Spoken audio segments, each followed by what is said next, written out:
México bárbaro, del autor John Kenneth Turner. Prefacio.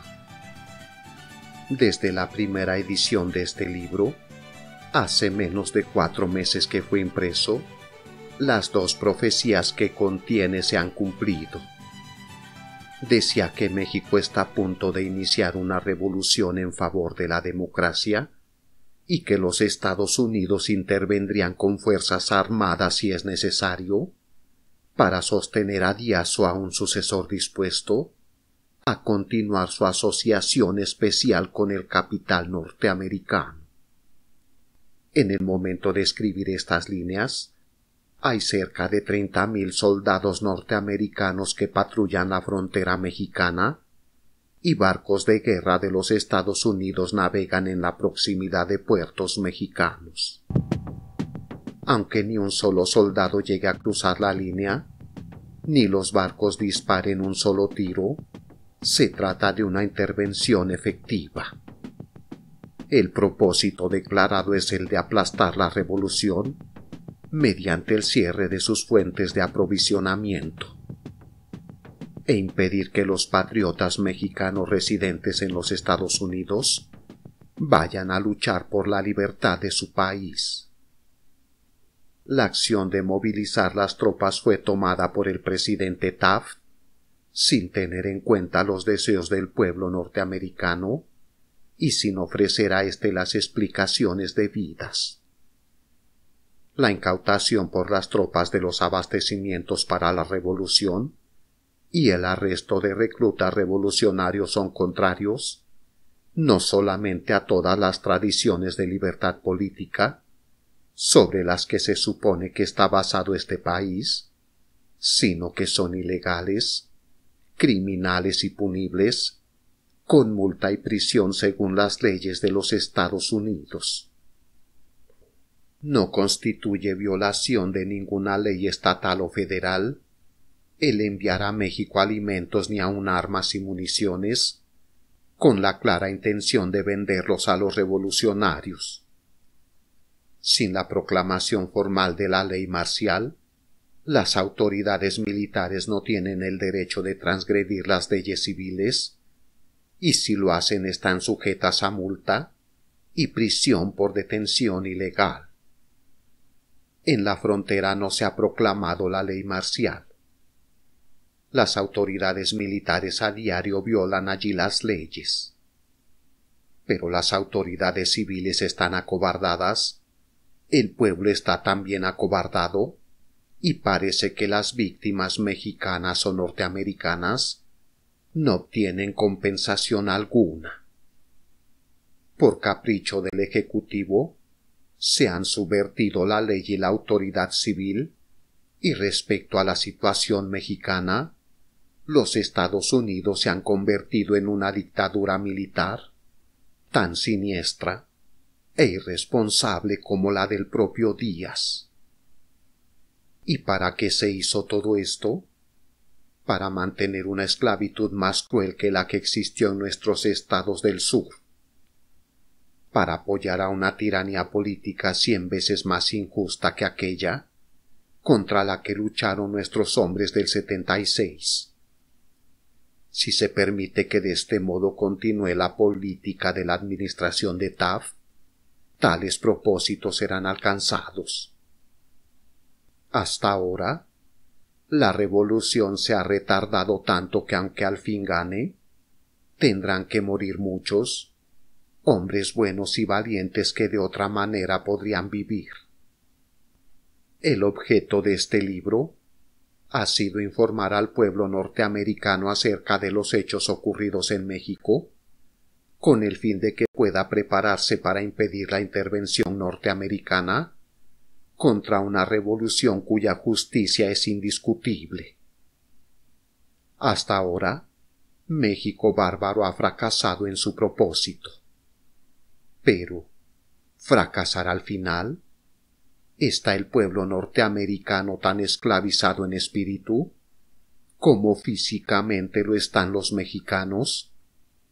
En México, la protesta armada es la única protesta posible. En los Estados Unidos todavía existe cierto grado de libertad de prensa y de palabra. Aunque con incontables trucos y engaños, los gobernantes norteamericanos consigan sustraerse a la voluntad de la mayoría, ésta todavía puede protestar. Y si la protesta es suficientemente ruidosa y sostenida, aún es capaz de hacer temblar a esos gobernantes. Protesten, pues, contra el crimen de la intervención. Y si fuera necesario, para que los gobernantes escuchen, lleven esa protesta hasta la amenaza de una revolución aquí. La causa lo merece. John Kenneth Turner. Los Ángeles, California. 8 de abril de 1911. Capítulo 1. Los esclavos de Yucatán. ¿Qué es México? Los norteamericanos comúnmente llaman a México nuestra república hermana. La mayoría de nosotros la describimos vagamente como una república muy parecida a la nuestra, habitada por gente un poco diferente en temperamento, un poco más pobre y un poco menos adelantada, pero que disfruta de la protección de leyes republicanas. Un pueblo libre en el sentido en que nosotros somos libres.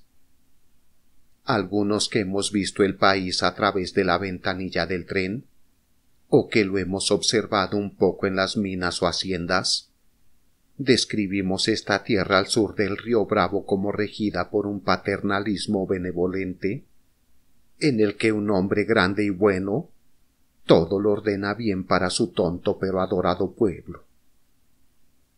Yo encontré que México no era ninguna de esas cosas. Descubrí que el verdadero México es un país con una constitución y leyes escritas tan justas en general y democráticas como las nuestras, pero donde ni la constitución ni las leyes se cumplen. México es un país sin libertad política, sin libertad de palabra, sin prensa libre, sin elecciones libres, sin sistema judicial, sin partidos políticos, sin ninguna de nuestras queridas garantías individuales, sin libertad para conseguir la felicidad. Es una tierra donde durante más de una generación no ha habido lucha electoral para ocupar la presidencia, donde el poder ejecutivo lo gobierna todo por medio de un ejército permanente, donde los puestos políticos se venden a precio fijo. Encontré que México es una tierra donde la gente es pobre porque no tiene derechos, donde el peonaje es común para las grandes masas y donde existe esclavitud efectiva para cientos de miles de hombres. Finalmente, encontré que el pueblo no adora a su presidente, que la marea de la oposición, hasta ahora contenida y mantenida a raya por el ejército y la policía secreta, llegará pronto a rebasar este muro de contención. Los mexicanos de todas clases y filiaciones se hallan acordes en que su país está a punto de iniciar una revolución a favor de la democracia. Sino una revolución en tiempo de días, puesto que éste ya es anciano y se espera que muera pronto, si una revolución después de días.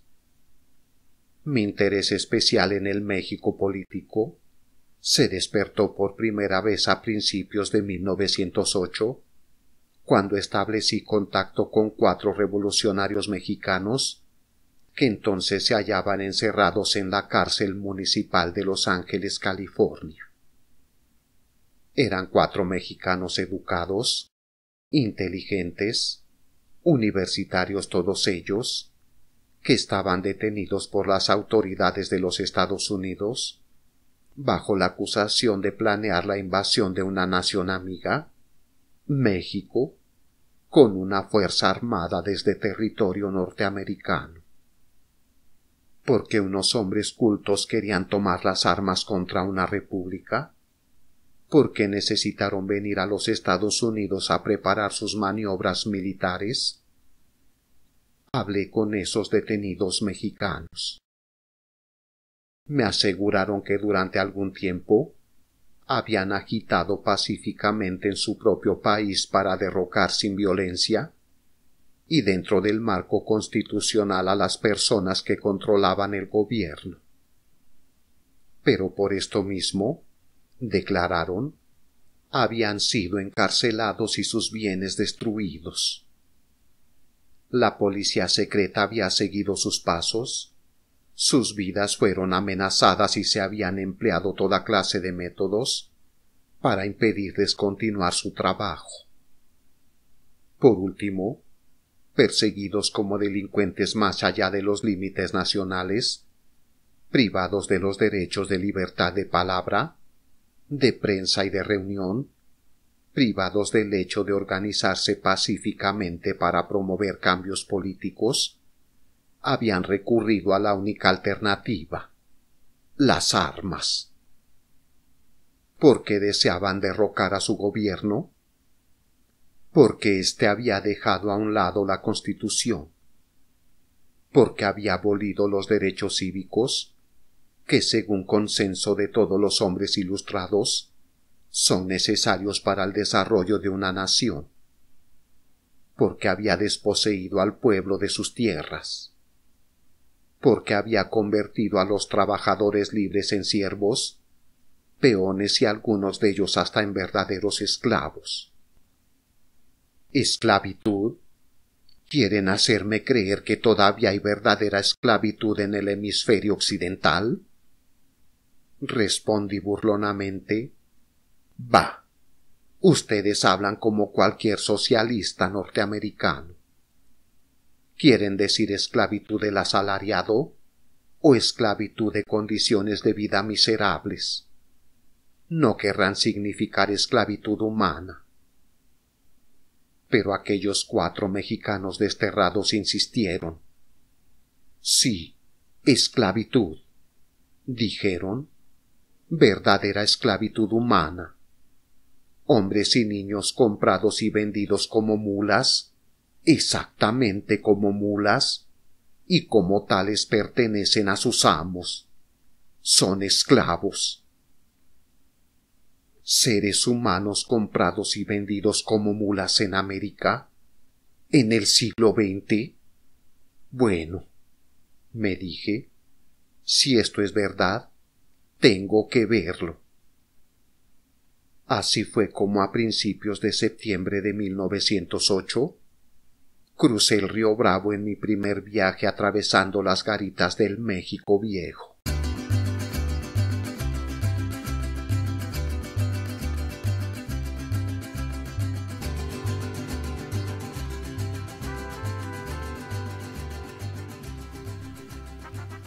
En este mi primer viaje, fui acompañado por L. Gutiérrez de Lara, mexicano de familia distinguida, a quien también conocí en Los Ángeles.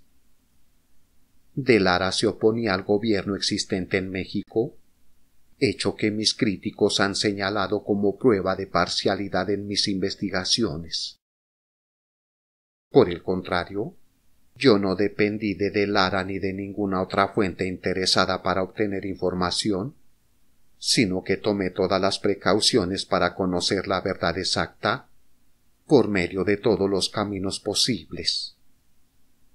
Cada uno de los hechos fundamentales apuntados respecto a la esclavitud en México, lo vi con mis propios ojos o lo escuché con mis propios oídos, y casi siempre de labios de personas quizás inclinadas a empequeñecer sus propias crueldades. Los mismos capataces de los esclavos. Sin embargo, en favor del señor de Lara debo decir que me prestó ayuda muy importante para recoger materiales.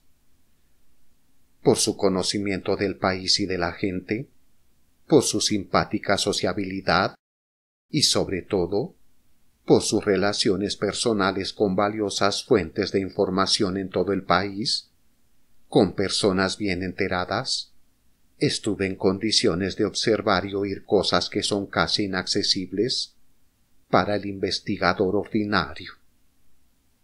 ¿Esclavitud en México? Sí, yo la encontré. La encontré primero en Yucatán. La península de Yucatán es un recodo de la América Central que sobresale en dirección nordeste en dirección a la Florida. Pertenece a México y su área de unos 120,000 kilómetros cuadrados está dividida casi por igual entre los estados de Yucatán y Campeche y el territorio de Quintana Roo. La costa de Yucatán, que comprende la parte central norte de la península, se halla casi a 1,500 kilómetros directamente al sur de Nueva Orleans. La superficie del estado es casi toda roca sólida, tan dura que en general es imposible plantar un árbol sin que primero se haga un hoyo volando la roca, de modo que puedan desarrollarse las raíces. El secreto de estas condiciones peculiares reside en que el suelo y el clima del norte de Yucatán se adaptan perfectamente al cultivo de esas resistentes especies de plantas centenarias que producen el henequén o fibra de sisal. Allí se halla Mérida, bella ciudad moderna con una población de 60,000 habitantes, rodeada y sostenida por vastas plantaciones de henequén, en las que las hileras de gigantescos agaves verdes se extienden por muchos kilómetros. Las haciendas son tan grandes que en cada una de ellas hay una pequeña ciudad propia de 500 a 2,500 habitantes, según el tamaño de la finca, y los dueños de esas grandes extensiones son los principales propietarios de los esclavos, ya que los habitantes de esos poblados son todos ellos esclavos. La exportación anual de henequén se aproxima a 113,250 toneladas. La población del estado es de alrededor de 300,000 habitantes, 250 de los cuales forman el grupo de esclavistas. Pero la mayor extensión y la mayoría de los esclavos se concentran en las manos de 50 reyes del henequén. Los esclavos son más de 100,000. Con el propósito de conocer la verdad por boca de los esclavistas mismos, me mezclé con ellos ocultando mis intenciones. Mucho antes de pisar las blancas arenas de Progreso, el puerto de Yucatán, ya sabía cómo eran comprados o engañados los investigadores visitantes. Si estos no podían ser sobornados, se les invitaba a beber y a comer hasta hartarse, y una vez así halagados les llenaban la cabeza de falsedades y los conducían por una ruta previamente preparada. En suma, se les engañaban tan completamente que salían de Yucatán con la creencia a medias de que los esclavos no eran tales, que los 100,000 hambrientos, fatigados y degradados peones eran perfectamente felices y vivían tan contentos con su suerte que sería una verdadera vergüenza otorgarles la libertad y la seguridad que corresponden en justicia a todo ser humano. El papel de la farsa que desempeñé en Yucatán fue el de un inversionista con mucho dinero que quiere colocarlo en propiedades henequeneras. Como tal, los reyes del henequén me recibieron calurosamente. En verdad fui afortunado al llegar al estado en esa época, pues antes del pánico de 1907 era política bien entendida y unánimemente aprobada por la Cámara Agrícola, organismo de los agricultores, que no debía permitirse a los extranjeros conocer el negocio del henequén. Esta actitud se debía a que las utilidades eran enormes y los ricos yucatecos querían cortar el bacalao para ellos solos. Pero especialmente por el temor de que por mediación de los extranjeros fueran conocidas en el mundo todas sus fechorías. El pánico de 1907 arruinó el mercado del henequén por algún tiempo. Los henequeneros eran un grupo de pequeños Rockefeller, pero necesitaban dinero en efectivo y estaban dispuestos a aceptarlo del primero que llegase. Por esto mi imaginario capital era el ábrete sésamo para entrar en su grupo y en sus fincas. No solo discutí con los reyes mismos cada una de las fases de la producción del henequén, sino que mientras quedaba libre de su vigilancia, observé las condiciones normales de la vida de millares de esclavos. El principal entre los reyes del henequén de Yucatán es Olegario Molina, ex gobernador del estado y secretario de Fomento de México. Sus propiedades tanto en Yucatán como en Quintana Roo abarcan más de 6 millones de hectáreas. Un pequeño reino. Los 50 reyes del henequén viven en ricos palacios en Mérida, y muchos de ellos tienen casas en el extranjero. Viajan mucho, hablan varios idiomas y con sus familias constituyen una clase social muy cultivada.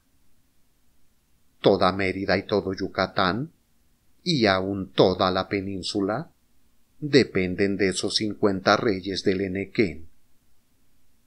Naturalmente, dominan la política de su estado y lo hacen en su propio beneficio.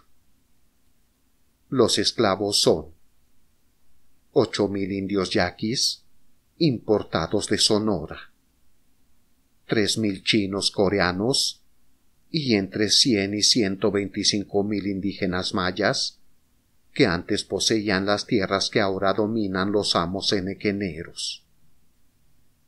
Seguramente el pueblo maya representa casi el 50% de la población yucateca, y aun la mayoría de los 50 reyes del henequén son mestizos de maya y español.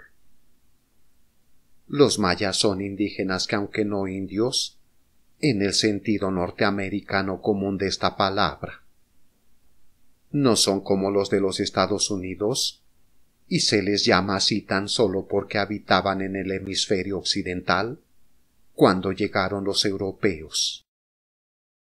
Los mayas tenían una civilización propia cuando los españoles los descubrieron, y se sabe que su civilización era tan avanzada como la de los aztecas del centro de México o la de los incas del Perú. Los mayas son un pueblo singular. No se parece a ningún otro pueblo del mundo, ni a los demás mexicanos, ni a los norteamericanos, ni a los chinos, ni a los hindúes, ni a los turcos. Pero puede uno imaginarse que la fusión de estos 5 pueblos tan diferentes podría formar un pueblo como el maya. No son altos de estatura, pero sus facciones son finas y sus cuerpos dan una fuerte impresión de gracia y elegancia. Piel aceitunada, frente alta, rostro ligeramente aquilino.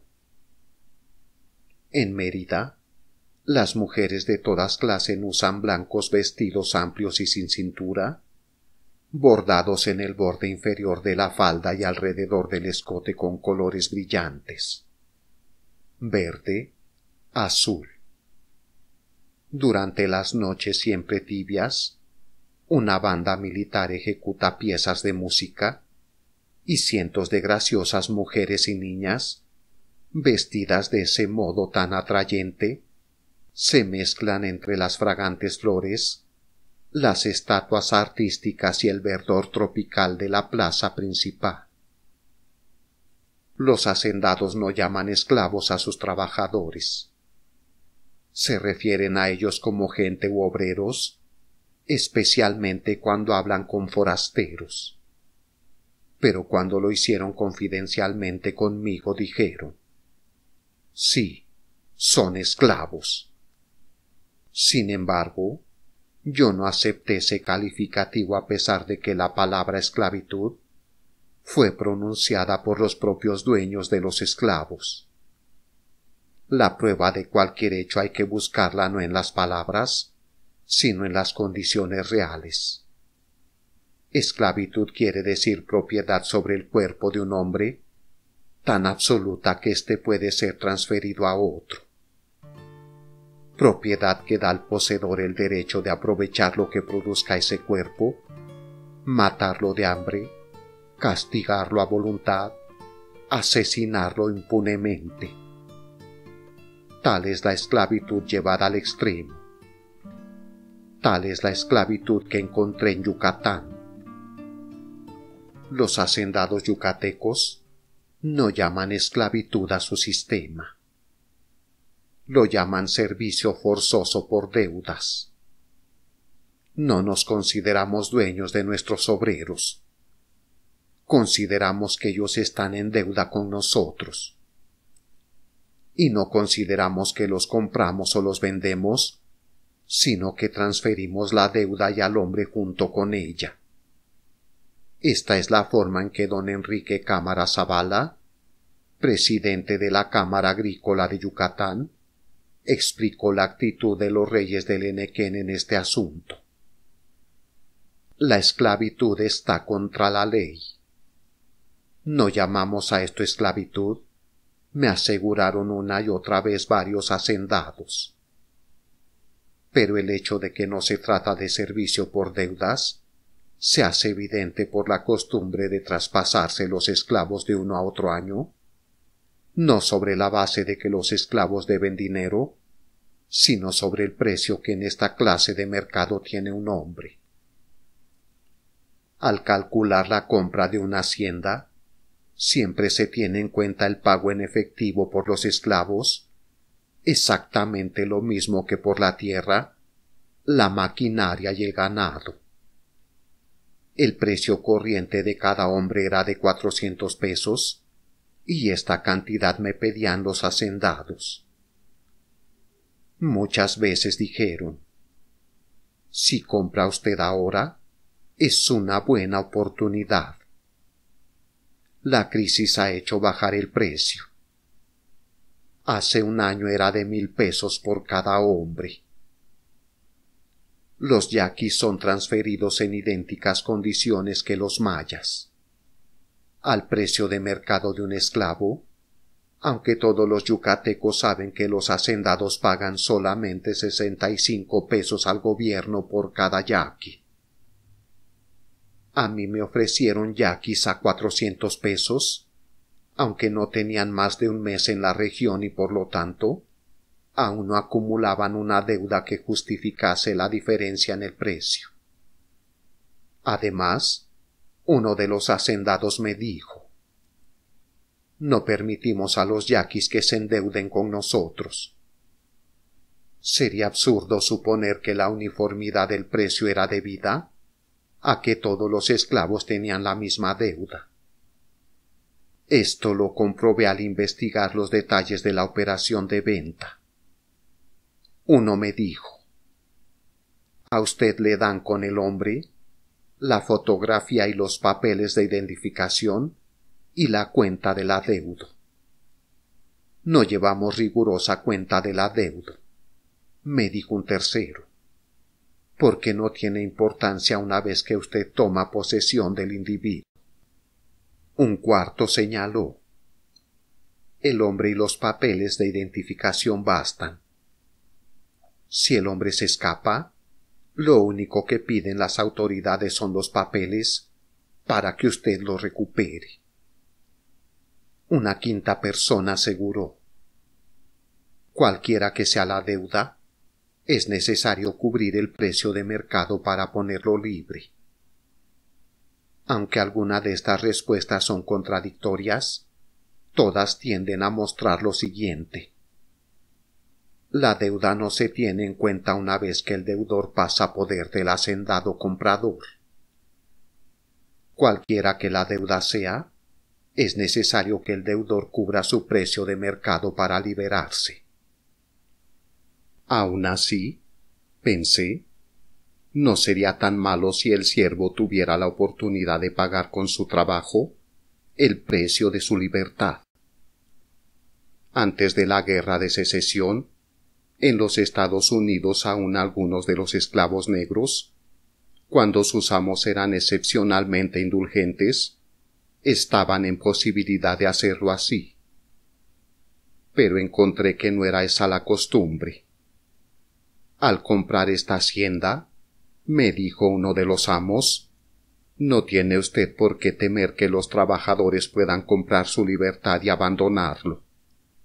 Ellos nunca pueden hacer eso.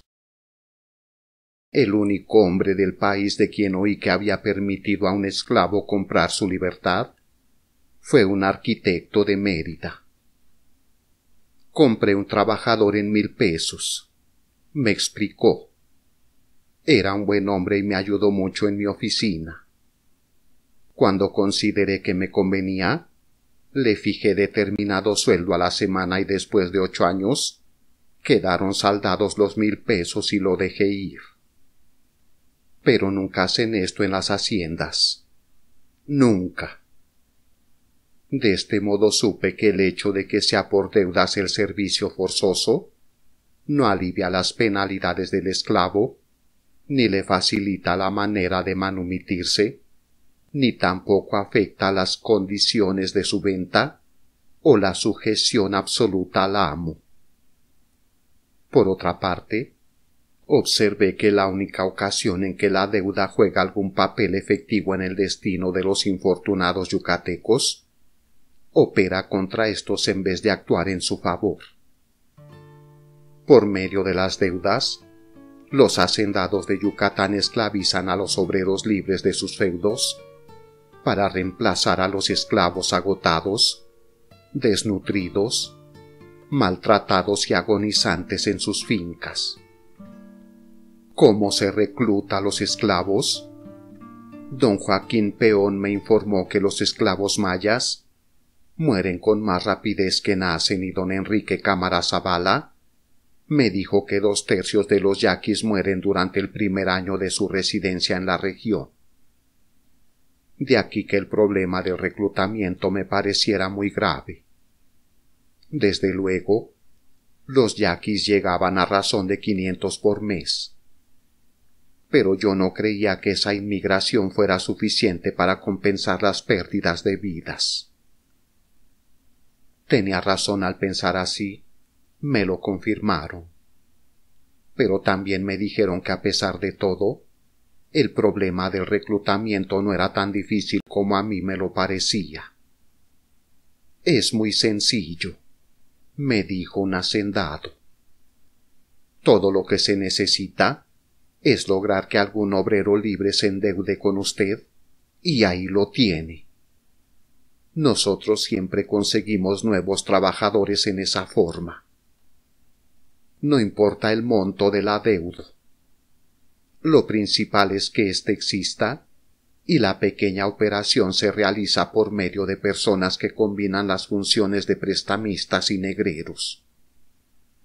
Algunos de ellos tienen oficinas en Mérida, y logran que los trabajadores libres, los empleados y las clases más pobres de la población contraigan deudas con ellos, del mismo modo que los tiburones agiotistas de los Estados Unidos convierten en deudores suyos a dependientes, mecánicos y oficinistas, aprovechándose de sus necesidades y haciéndoles caer en la tentación de pedir prestado.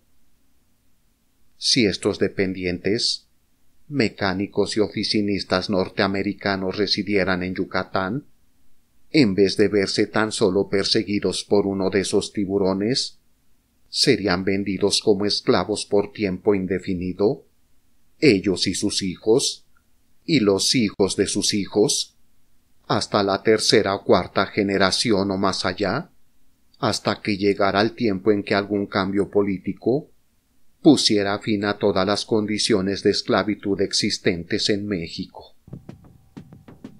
Estos prestamistas y corredores de esclavos de Mérida no colocan letreros en sus oficinas ni anuncian a todo el mundo que tienen esclavos en venta.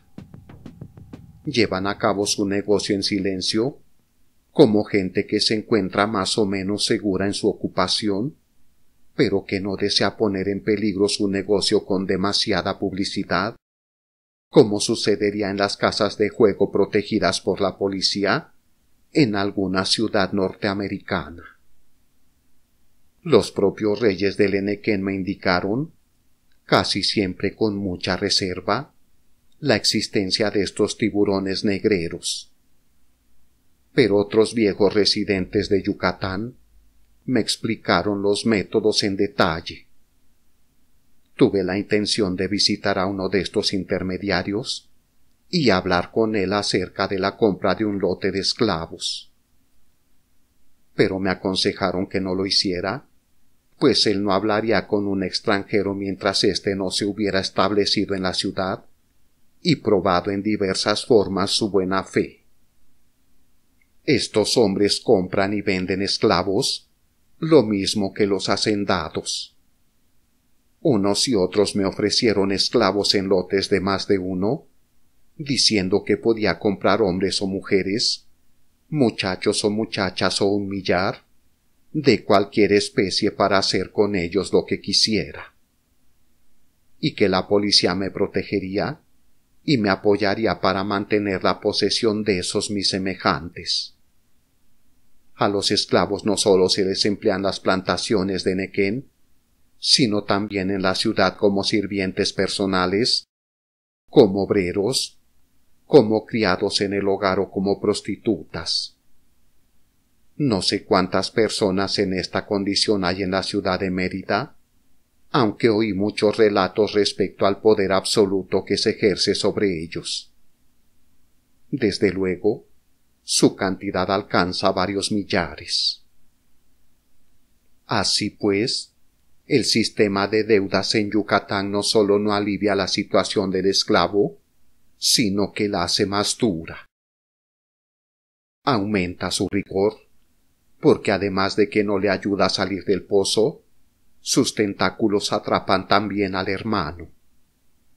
La parte del pueblo de Yucatán que ha nacido libre no posee el derecho inalienable de su libertad.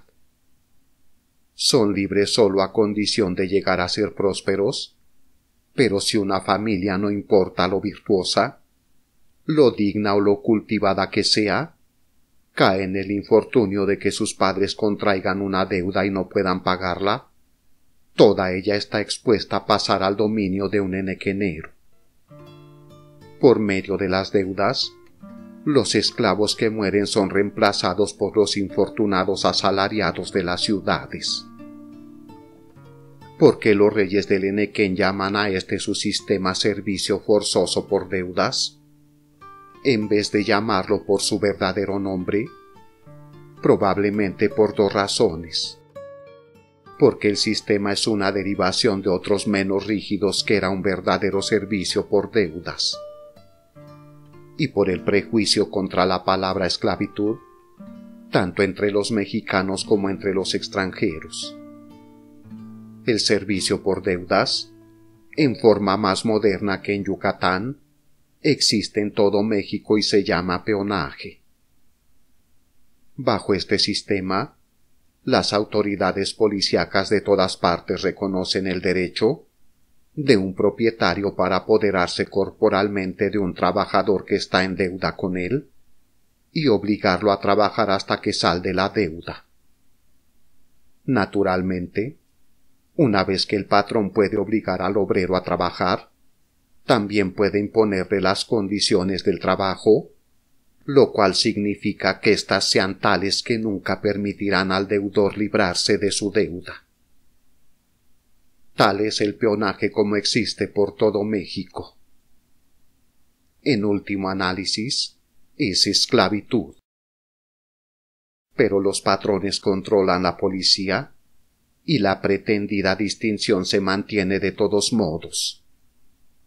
La esclavitud es el peonaje llevado a su último extremo, y la razón de que así exista en Yucatán reside en que mientras en algunas otras zonas de México una parte de los intereses dominantes se oponen al peonaje, y en consecuencia ejerce cierta influencia que en la práctica lo modifica, en Yucatán todos los interesados que dominan la situación se dedican a la explotación del enequén, y cuanto más barato es el obrero, mayores son las utilidades para todos.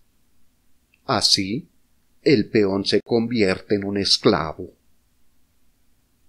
Los reyes del enequén tratan de disculpar su sistema de esclavitud denominándolo servicio forzoso por deudas. La esclavitud es contraria a la ley, dicen. Está contra la Constitución. Cuando algo es abolido por la Constitución, puede practicarse con menos tropiezos si se le da otro nombre. Pero el hecho es que el servicio por deudas es tan inconstitucional en México como la esclavitud. La pretensión de los reyes del enequén de mantenerse dentro de la ley carece de fundamento. La comparación de los siguientes dos artículos de la Constitución mexicana prueba que los dos sistemas se consideran iguales. Artículo 1, fracción 1. En la República, todos nacen libres. Los esclavos que entren al territorio nacional recobran por ese solo hecho su libertad, tienen el derecho a la protección de las leyes. Artículo 5, fracción 1. Reformado. A nadie se le obligará a prestar trabajos personales sin la justa remuneración y sin su pleno consentimiento. El Estado no permitirá el cumplimiento de ningún contrato, convenio o acuerdo que tenga por objeto la merma, pérdida o sacrificio irrevocable de la libertad personal, ya sea por motivos de trabajo, educación o votos religiosos. No se tolerará ningún pacto en que un individuo convenga en su proscripción o exilio. De este modo, el negocio de los esclavos en Yucatán, llámese como se le llame, siempre resulta inconstitucional. Por otra parte, si se va a tomar como ley la política del actual gobierno, el negocio de la esclavitud en México es legal. En ese sentido, los reyes del enequén obedecen la ley. El problema de si son justos o no queda a juicio de los moralistas más sutiles. Cualquiera que sea su conclusión, acertada o errónea, no cambiará ni bien ni mal la lastimosa miseria en que encontré a los peones de las haciendas enequeneras de Yucatán. Estos nunca reciben dinero. Se encuentran medio muertos de hambre. Trabajan casi hasta morir. Son azotados. Un porcentaje de ellos es encerrado todas las noches en una casa que parece prisión. Si se enferman, tienen que seguir trabajando, y si la enfermedad les impide trabajar, rara vez les permiten utilizar los servicios de un médico. Las mujeres son obligadas a casarse con hombres de la misma finca y algunas veces con ciertos individuos que no son de su agrado. No hay escuelas para los niños. En realidad, toda la vida de esta gente está sujeta al capricho de un amo, y si éste quiere matarlos, puede hacerlo impunemente. Oí muchos relatos de esclavos que habían sido muertos a golpes, pero nunca supe de un caso en que el matador hubiera sido castigado, ni siquiera detenido. La policía, los agentes del Ministerio Público y los jueces saben exactamente lo que se espera de ellos, pues son nombrados en sus puestos por los mismos propietarios. Los jefes políticos que rigen los distritos equivalentes a los condados norteamericanos, tan zares en sus distritos como días es el zar en todo México, son invariablemente hacendados enequeneros o empleados de éstos. La primera noticia que tuve del castigo corporal a los esclavos me la dio uno de los miembros de la cámara, una persona grande, majestuosa, con aspecto de cantante de ópera y con un diamante que deslumbraba como un sol colgado en la dura pechera de su camisa. Me contó un relato y mientras lo contaba se reía. Yo también reí, pero de distinta manera, sin dejar de comprender que el relato estaba hecho a la medida para extranjeros. «Ah, sí, tenemos que castigarlos», me dijo el gordo rey del Enequén. «Hasta nos vemos obligados a golpear a nuestros sirvientes domésticos en la ciudad. ¿Es así su naturaleza? Lo piden». Un amigo mío, un hombre muy afable, tenía una sirvienta que siempre estaba con el deseo de ir a servir a otra persona. Por fin mi amigo vendió a la mujer y algunos meses más tarde la encontró en la calle y le preguntó si estaba contenta con su nuevo amo. «Mucho», respondió ella, «mucho. Es un hombre muy rudo y me pega casi todos los días». La filosofía del castigo corporal me la explicó muy claramente don Felipe G. Cantón, secretario de la Cámara. «Es necesario pegarles». «Sí, muy necesario», me dijo con una sonrisa, «porque no hay otro modo de obligarles a hacer lo que uno quiere». ¿Qué otro medio hay para imponer la disciplina en las fincas? Si no los golpeáramos, no harían nada. No pude contestarle. No se me ocurrió ninguna razón que oponer a la lógica de don Felipe. Pues, ¿qué puede hacerse con un esclavo para obligarle a trabajar sino pegarle? ¿El jornalero tiene el temor a la desocupación o a la reducción del salario? Amenaza que es mantenida sobre su cabeza para tenerlo a raya. Pero el esclavo vería con gusto el despido, y reducir su alimentación no es posible porque se le mataría. Por lo menos tal es el caso en Yucatán. Una de las primeras escenas que presenciamos en una finca enequenera fue la de un esclavo a quien azotaban.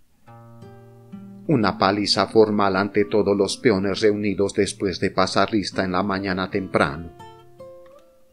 El esclavo fue sujetado a las espaldas de un enorme chino y se le dieron 15 azotes en la espalda desnuda con una reata gruesa y húmeda, con tanta fuerza que la sangre corría por la piel de la víctima. Este modo de azotar es muy antiguo en Yucatán y es costumbre en todas las plantaciones aplicarlo a los jóvenes y también a los adultos, excepto los hombres más corpulentos. A las mujeres se les obliga a arrodillarse para azotarlas, y lo mismo suele hacerse con hombres de gran peso. Se golpea tanto a hombres como a mujeres, bien sea en los campos o al pasar lista en las mañanas. Cada capataz lleva un pesado bastón con el que pica, hostiga y golpea a su antojo a los esclavos. No recuerdo haber visitado un solo enequenal en que no haya visto esta práctica de picar, hostigar y golpear continuamente a la gente. No vi en Yucatán otros castigos peores que los azotes, pero supe de ellos. Me contaron de hombres a quienes habían colgado de los dedos de las manos o de los pies para azotarlos, de otros a quienes se les encerraba en antros oscuros como mazmorras, o se hacía que les cayeran gotas de agua en la palma de la mano hasta que gritaban. El castigo a las mujeres en casos extremos consistía en ofender su pudor. Conocí las oscuras mazmorras y en todas partes vi las cárceles dormitorios, los guardias armados y los vigilantes nocturnos que patrullaban los alrededores de la finca, mientras los esclavos dormían. También oí que algunos agricultores tenían especial placer en ver cintarear a sus esclavos. Por ejemplo, hablando de uno de los más ricos terratenientes de Yucatán, un profesionista me dijo: un pasatiempo favorito de X consistía en montar en su caballo y presenciar la limpia, el castigo de sus esclavos. Encendía su cigarro y cuando expulsaba la primera bocanada de humo, el látigo mojado caía sobre las desnudas espaldas de la víctima. Seguía fumando tranquilamente, muy contento al mismo tiempo que los golpes caían uno tras otro. Cuando por fin le aburría la diversión, tiraba el cigarro y el hombre de látigo dejaba de golpear, ya que el final del cigarro era la señal para que acabasen los azotes. A las grandes haciendas de Yucatán se llega por vías de cauvil de propiedad privada, construidas y explotadas especialmente en interés de los reyes del Enequén. La primera finca que visitamos es típica. Está situada a 20 kilómetros al oeste de Mérida. Tiene cerca de 3.000 hectáreas, 25% de ellas plantadas de nequén, y el resto son terrenos pastales abandonados. En el centro de la hacienda está el casco, que consiste en un patio en el que crece la hierba, alrededor de la cual están los principales edificios: el almacén, la desfibradora, la casa del administrador, la del mayordomo primero, las de los mayordomos segundos y la pequeña capilla. Detrás de estos edificios están los corrales, los secaderos de nequén, el establo, la cárcel dormitorio y finalmente, rodeando todo ello, las hileras de chozas de una sola pieza, en pequeños espacios de terreno, en las que viven los esclavos casados y sus familias. En la hacienda encontramos unos 1.500 peones y cerca de 30 jefes de diversos trabajos. 30 de los esclavos eran coreanos, unos 200 yaquis y el resto mayas. Estos últimos, a mi modo de ver, se distinguían de los mayas libres que yo había visto en la ciudad, principalmente por sus vestidos y por su apariencia general de descuido y fatiga. Indudablemente eran de la misma pasta. Sus vestidos eran pobres y estaban rotos, pero generalmente muy limpios. El vestido de las mujeres era de calicó, y la camisa y pantalón de los hombres de manta corriente, propia para los trópicos. Usan los pantalones recogidos en muchos casos hasta la rodilla. Sus sombreros son de palma y siempre andan descalzos. Unos 700 esclavos son hombres aptos para el trabajo y el resto mujeres y niños. 380 de ellos están casados y viven con sus familias en chozas de una pieza, construidas sobre pequeños lotes de unos 50 metros cuadrados, que a pesar de ser pedregosos y estériles, sirven a mujeres y niños para cultivar algo. Además del producto de su pobre huerto, cada familia obtiene diariamente crédito en la tienda de raya por valor de 25 centavos en mercancías. No se les paga en dinero. Todo es a crédito, y este mismo sistema es el que prevalece en casi la mitad de las haciendas. La otra mitad se limita a entregar raciones, que viene a ser la misma cosa. Pero algunos de los hacendados se apegan al sistema de crédito para mantener la apariencia de que pagan jornales, inquirir sobre los precios de algunas mercancías de la tienda, maíz, frijol, Sal, chile, manta y cobijas era todo lo que había en ellas, y noté que tales precios eran altos. No comprendo cómo una familia pudiera vivir con las mercancías que le daban por valor de 25 centavos al día, sobre todo tratándose de gente que trabaja con intensidad. Los esclavos se levantan cuando la gran campana del patio suena a las 3:45 de la mañana, y su trabajo empieza tan pronto como pueden llegar a la labor. El trabajo en los campos termina cuando ya no se puede ver por la oscuridad, y en el casco prosigue a veces durante muchas horas de la noche. La labor principal de la hacienda consiste en cortar las hojas de nequén y limpiar el terreno de las malas hierbas que crecen entre las plantas. A cada esclavo se le señala como tarea cierto número de corte de hojas o de plantas que tiene que limpiar, y la tendencia del patrón es fijar cuotas tan altas que el esclavo se vea obligado a llamar a su mujer y a sus hijos para que le ayude. De esta manera, casi todas las mujeres y niños de la hacienda pasan una parte de la jornada en el campo. Las mujeres solteras están todo el día en el terreno de labor, y cuando un muchacho llega a los 12 años, se le considera ya hombre de trabajo y se le fija una cuota que tiene que cumplir por sí solo. Los domingos no trabajan los peones para su amo. Pasan el tiempo ocupados en sus huertos, descansan o se visitan. Los domingos son los días en que los muchachos y muchachas se tratan y hacen sus planes para casarse.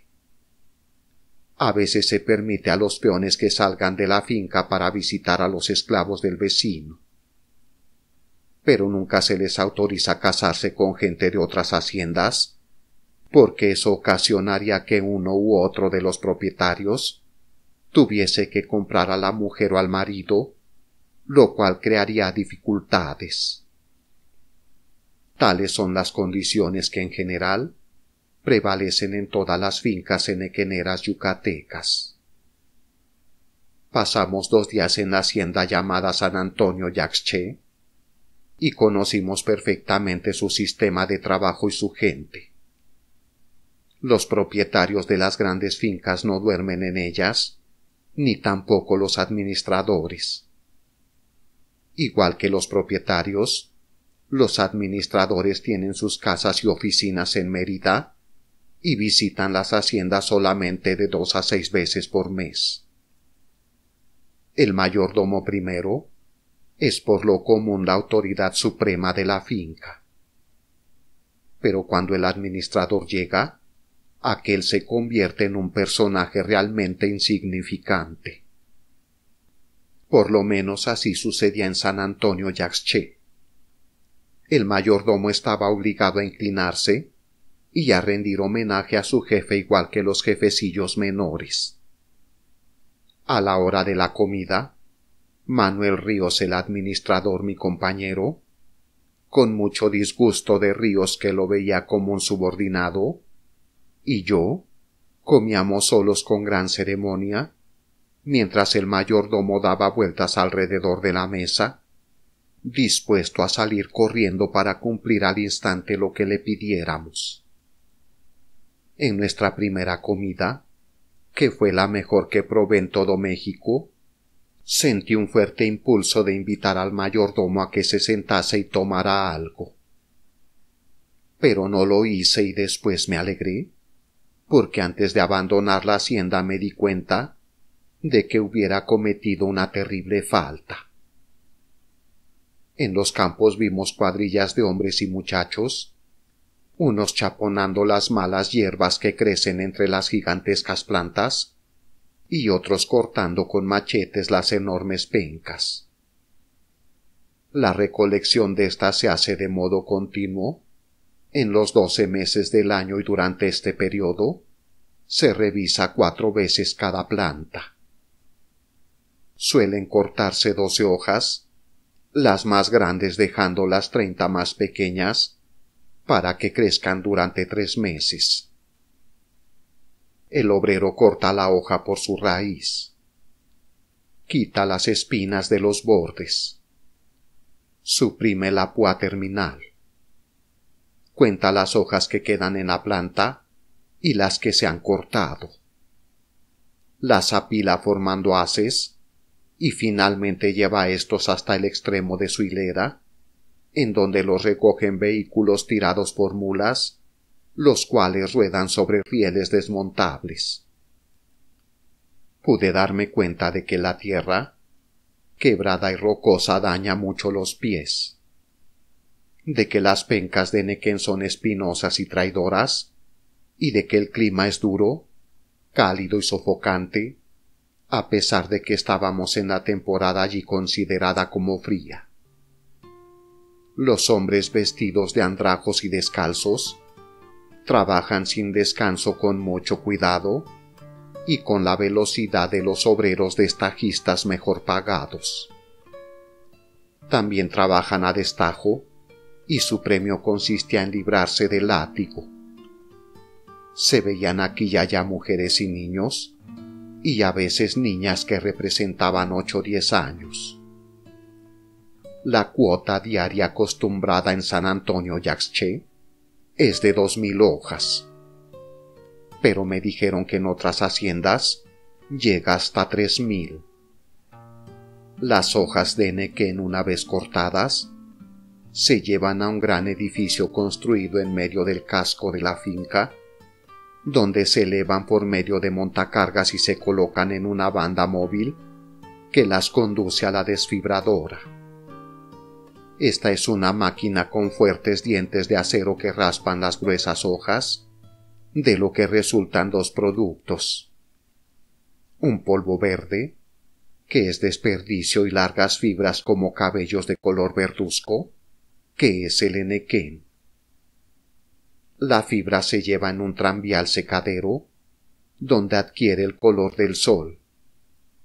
Después se transporta en el tranvía, se prensa en pacas, y pocos días o semanas más tarde, el observador podrá verla en progreso, el puerto de Yucatán, a unos 35 kilómetros al norte de Mérida, donde se cargan en un buque generalmente británico.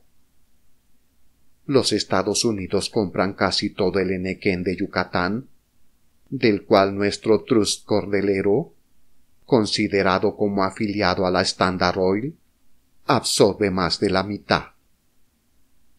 En 1908, el precio de la fibra de nequén en pacas era de 8 centavos por libra, y un tratante de esclavos me dijo que su costo de producción no era mayor de 1 centavo. Cerca de la desfibradora vimos trabajando a muchos niños. En el patio de secado encontramos muchachos y hombres. Estos últimos me impresionaron por su indiferencia y su aspecto macilento y febril. La explicación me la dio el capataz. Cuando los hombres están enfermos, los dejamos trabajar aquí. Y agregó: a media paga. Ese era entonces el hospital para los hombres. El de mujeres lo descubrimos en el sótano de uno de los edificios principales. Se trataba de una hilera de estancias sin ventanas y con el piso de tierra, parecidas a calabozos. En cada una de ellas estaba acostada una mujer sobre una tabla, sin siquiera una sábana que mitigara la aspereza. Más de 300 esclavos duermen en una gran construcción de piedra y argamasa, rodeada de un sólido muro de 4 metros de alto, con bardas rematadas por trozos de vidrio. A este recinto se entra tan solo por una puerta, en la que hay un guardián armado de porra, sable y pistola. Tal era el dormitorio de los hombres solteros de la finca, mayas, yaquis y chinos, y también de los que trabajan medio tiempo, esclavos a quienes se emplea solo medio año, algunos de ellos casados cuyas familias viven en pequeños poblados en los alrededores de la finca. Los peones de temporada se encuentran solamente como en una tercera parte de las haciendas, y es una clase de trabajadores que se ha creado enteramente por conveniencia de los amos. Se convierten en trabajadores de planta a voluntad de los amos, y entonces se les permite que tengan a sus familias en la hacienda. Están obligados a trabajar más de la mitad del año, si se les necesita, y durante el tiempo que no trabajan en la finca, no se les deja buscar trabajo en otro lugar. Generalmente su labor anual se divide en 2 periodos: 3 meses en la primavera y 3 en el otoño, durante los cuales no pueden visitar a sus familias. Se les tiene siempre encerrados en las noches, se alimentan por cuenta de la finca y la cantidad de 12 centavos y medio, un real que se les acredita diariamente se entrega por pequeñas partes a sus familias, para que éstas no mueran de hambre. Con lo dicho se verá que la cantidad que se le acredita en un año al trabajador de medio tiempo, por 6 meses de labor, es de 22 pesos con 50 centavos, como pago total, que es con lo que la familia del esclavo cuenta para vivir en el año. En una sola habitación del edificio principal de San Antonio Yaxché, rodeado por la barda de piedra, encontramos más de 300 hamacas, casi tocándose unas a otras, que era el dormitorio de los peones de medio tiempo y de los solteros. Entramos en el recinto precisamente al atardecer, cuando los trabajadores, limpiándose el sudor de la frente, iban llegando. Detrás del dormitorio había media docena de mujeres que cocinaban en unas hornillas primitivas. Los andrajosos trabajadores, como lobos hambrientos, hacían círculo alrededor de la sencilla cocina y extendían las manos sucias para recibir su cena como premio, que las pobres criaturas comían de pie. Probé la cena de los esclavos, es decir, tan solo probé una parte de ella con la lengua. El resto fue con el olfato, ya que mi nariz me aconsejó no introducirla en mi boca. La comida consistía en 2 grandes tortillas de maíz, que es el pan de los pobres de México, una taza de frijoles cocidos sin condimento y un plato de pescado rancio que despedía tan gran hedor que durante varios días persistió en mi olfato. ¿Cómo era posible que pudieran comer aquello? Puede ser que para variar una aburrida e inacabable serie de comidas, compuestas solamente de frijoles y tortillas, llegue un momento en que al más refinado paladar se le haga agua a la boca con algo diferente, aunque este algo solo sea un pescado cuyo hedor llegue hasta el cielo. Frijoles, tortillas, pescado. Supongo que por lo menos podrán vivir con eso, reflexioné, siempre que en las otras 2 comidas no les vaya peor. A propósito, dije, volviéndome al administrador que nos servía de guía, ¿qué es lo que se les da en las otras 2 comidas? ¿Las otras 2 comidas? El administrador quedó perplejo. ¿Las otras 2 comidas? No hay más comidas. Esta es la única que se les da. Frijoles, tortillas y pescado una vez al día, y 12 horas de trabajo bajo el sol abrasador. Pero no, rectificó el administrador. Se les da algo más, algo muy bueno, algo que pueden llevar al campo y comerlo cuando quieran. Aquí tiene usted. Y cogió una de las mesas de las mujeres una cosa del tamaño de 2 puños, y me la dio con aire de triunfo. Tomé en mis manos aquella masa redonda y húmeda, la pellizqué, La olí y la probé. Resultó ser masa de maíz medio fermentada y hecha bola con las manos. Esto eran las otras dos comidas, el complemento de la subsistencia, de los frijoles, de las tortillas y del pescado podrido, que sostenía a los trabajadores durante todo el largo día. Me dirigí a un joven maya que chupaba cuidadosamente una espina de pescado. ¿Qué prefiere ser?, le pregunté. ¿Trabajador de medio tiempo o de tiempo completo? De tiempo completo, contestó rápidamente, y luego más bajo. Nos hacen trabajar hasta que casi nos caemos, y después nos despiden para que nos pongamos fuertes otra vez. Si hicieran trabajar a los de tiempo completo como nos hacen trabajar a nosotros, se morirían. Venimos a trabajar voluntariamente, dijo otro joven maya, porque el hambre nos obliga, pero antes que termine la primera semana, quisiéramos escapar. Por eso nos encierran en la noche. ¿Por qué no se escapan cuando tienen ocasión de hacerlo?, pregunté. Digo, cuando lo sacan al campo. El administrador se había apartado de nosotros para regañar a una de las mujeres. No tiene objeto, respondió el joven con serenidad. Siempre nos agarran. Todos están contra nosotros y no hay dónde esconderse. Tienen nuestras fotografías, dijo otro. Siempre nos encuentran y entonces nos dan una paliza. Cuando estamos aquí, queremos escapar. Pero cuando nos llevan a la labor, sabemos que la escapatoria es inútil. Más tarde conocería lo admirablemente adaptado que está el territorio yucateco para impedir la huida de los fugitivos. En aquella losa caliza no crecen frutas ni hierbas silvestres comestibles.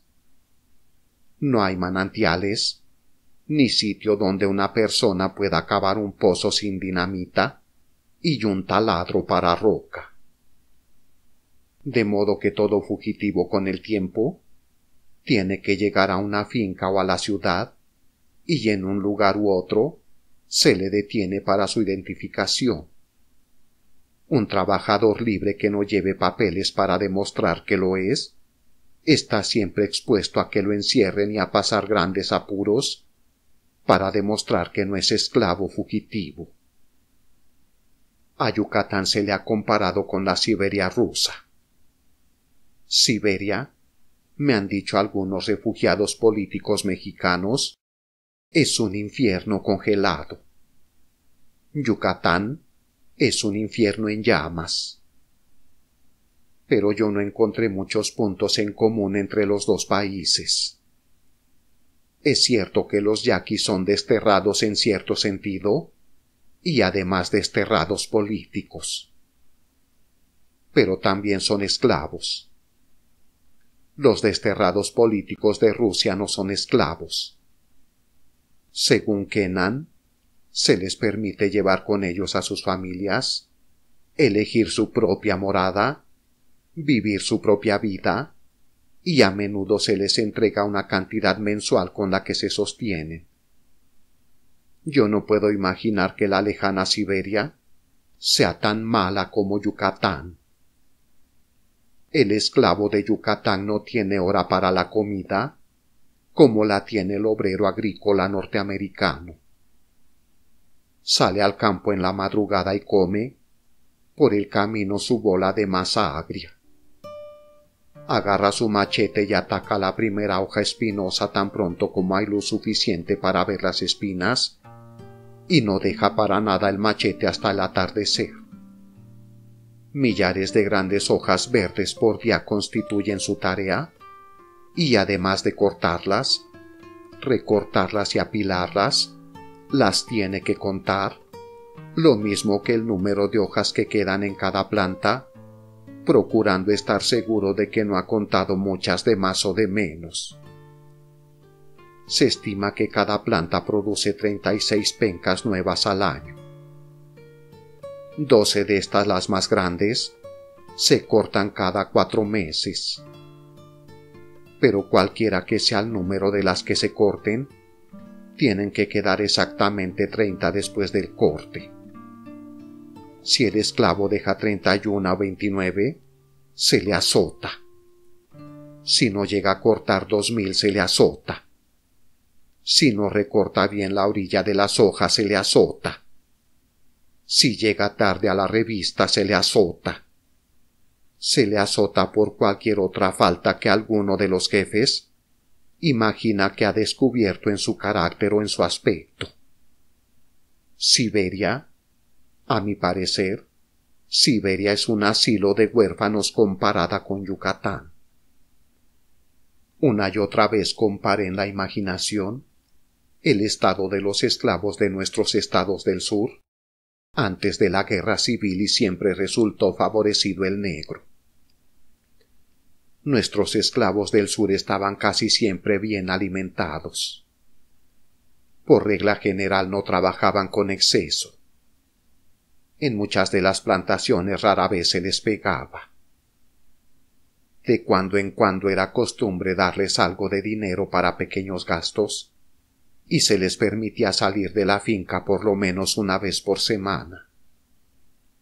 Estos, como los esclavos de Yucatán, eran ganado perteneciente a la finca. Pero a diferencia de aquellos, se les trataba también como al ganado. En el sur, antes de la guerra no había muchas plantaciones donde murieran más negros que nacían. La vida de nuestros esclavos negros no era tan dura, puesto que podían reír algunas veces y cantar. Pero los esclavos de Yucatán no cantan. Nunca olvidaré mi último día en Mérida. Mérida es probablemente la ciudad más limpia y más bella de todo México. Podría resistir la comparación de su blanca hermosura con cualquier otra en el mundo. El municipio ha gastado grandes sumas en pavimentos, en parques y en edificios públicos, y por encima de todo eso, no hace mucho tiempo los reyes del Enequén juntaron fuerte cantidad para mejoras extraordinarias. Mi última tarde en Yucatán la pasé recorriendo a pie o en coche el opulento barrio residencial de Mérida. Los norteamericanos podrán creer que no existe nada de arquitectura en esta pétrea península centroamericana. Pero Mérida tiene sus palacios de $1.000.000, como en Nueva York, y posee miles de ellos entre magníficos jardines. Maravillosos jardines mexicanos. Un maravilloso parque de hadas nacido al conjuro de la esclavitud de mayas y de yaquis. Entre los esclavos de Yucatán hay 10 mayas por cada yaqui. Pero la historia de los yaquis es la que más llamó mi atención. Los mayas mueren en su propia tierra, entre su propio pueblo, pero los yaquis son desterrados. Estos mueren en tierra extraña y mueren más aprisa y solos, lejos de sus familiares, puesto que todas las familias yaquis enviadas a Yucatán son desintegradas en el camino. Los maridos son separados de las mujeres y los niños arrancados de los pechos de las madres.